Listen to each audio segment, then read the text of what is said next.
Bonjour et bienvenue sur Boulevard BD. Aujourd'hui, Flic à la PJ, tome 1, Go Fast. Et Héros, tome 1, La Brisure. 13e siècle, comté de Flandre. Moine défroqué et Landry a surpris dans la chapelle la conversation de deux hommes semblant comploter. Il en réfère à Mailleul, le jeune peintre orphelin qu'il a sous sa coupe. Les deux hommes sont là à l'occasion d'un grand tournoi de chevalerie.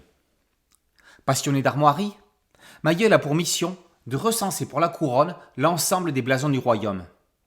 Avec son tuteur, ils vont se trouver au cœur d'une sombre affaire dans laquelle coups bas et manigances vont être les signatures de seigneurs avides. 20e siècle, royaume de France, France. Pierre Perret, le célèbre chanteur, vient déposer plainte pour vol de voiture. Cette banale affaire va être le déclencheur d'une chasse aux trafiquants de drogue, d'un jeu de chat et de la souris entre le grand banditisme et la PJ d'Evry dont fait partie Ludovic, inspecteur de police venu de la Réunion. À 7 siècles d'écart, Corbeyran présente deux nouveaux polars. Si l'ambiance moyenâgeuse de Héros pourrait laisser croire qu'on est dans une simple histoire de chevalerie, c'est bien dans une enquête policière que l'on se trouve. La mort d'un participant à un tournoi sème le doute. Les héros de Héros vont devoir démêler l'énigme. Là où l'auteur respecte son cahier des charges, ainsi que le lecteur, c'est qu'il n'oublie jamais le concept présenté. Les passionnés d'héraldique ne seront pas déçus. Pour Flic à la PJ, la règle du jeu est plus explicite.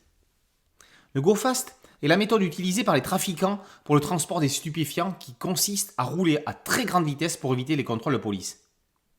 L'histoire, adaptée du récit de Ludovic Armoët, Vrai flic, est un véritable reportage avec tous les suppléments nécessaires à en faire une bonne intrigue. On vit l'aventure de l'intérieur. Les flashbacks sur la vie réunionnaise de Ludovic donnent à l'homme une âme et font du lecteur son complice de vie. Enquête exclusive. Au dessin de Héros, on retrouve Nicolas Bègue, avec qui Corbeyran signe déjà Le Ravageur chez Robinson. Le dessinateur soigne son trait dans de grandes cases, comme des tableaux aux multiples personnages.